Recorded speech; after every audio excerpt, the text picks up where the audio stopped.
आज हम देखते हैं कि एक ही फॉर्मूले से सारी आकृतियों का आयतन कैसे निकालते हैं। देखिए, सबसे पहले हम बात करेंगे घनाभ, जो कि क्यूबॉइड कहते हैं इसे। इसका आयतन का फॉर्मूला है लंबाई इंटू चौड़ाई इंटू ऊंचाई, और ये वही फॉर्मूला है जिसके हिसाब से हम सारी आकृतियों का आयतन निकालेंगे। अब देखते हैं घन यानी क्यूबॉइड। क्यूबॉइड के अंदर जो लंबाई होती है वो भी है, चौड़ाई भी है और ऊंचाई भी है। इसका मतलब इसकी लंबाई भी ए है, चौड़ाई भी ए है और ऊंचाई भी ये है। इसका मतलब इसके आयतन का फॉर्मूला 1, 2 और 3 यानी कि ये हो गया ए क्यूब। अब हम बात करते हैं बेलन की।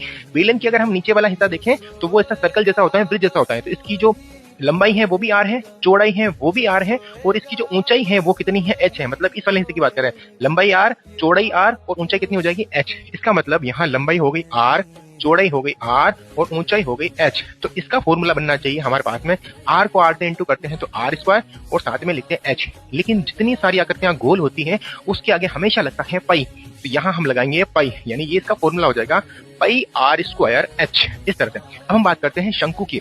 शंकु का अगर हम नीचे वाला हिस्सा देखें तो वो भी होता है इस तरह से, यानी कि इसकी लंबाई भी है आर, चौड़ाई भी है आर और जो इसकी ऊंचाई है, ये वाला हिस्सा नीचे वाला हिस्सा है, तो इसकी जो ऊंचाई है वो भी कितनी है, एच है।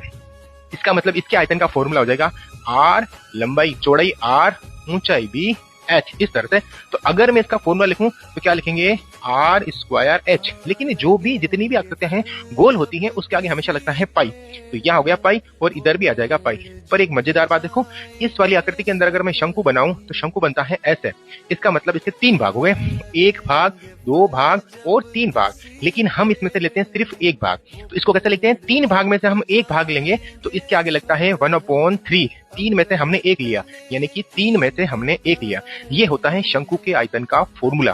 फिर हम देखते हैं ये वाला, ये गोला है, इसके नीचे आगे पीछे ऊपर नीचे सारी चीजें एक जैसी होती है। इसका मतलब इसकी लंबाई भी हो गई आर, चौड़ाई भी हो गई आर और ऊंचाई भी हो गई इसकी आर।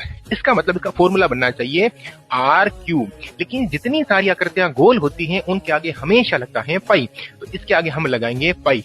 अब क्योंकि ये आकृति चारों तरफ राउंड शेप में होती है, इसीलिए इसको मेंटेन करने के लिए हम आगे लगाते हैं 4/3 और यहाँ पे भी लगेंगे 4/3।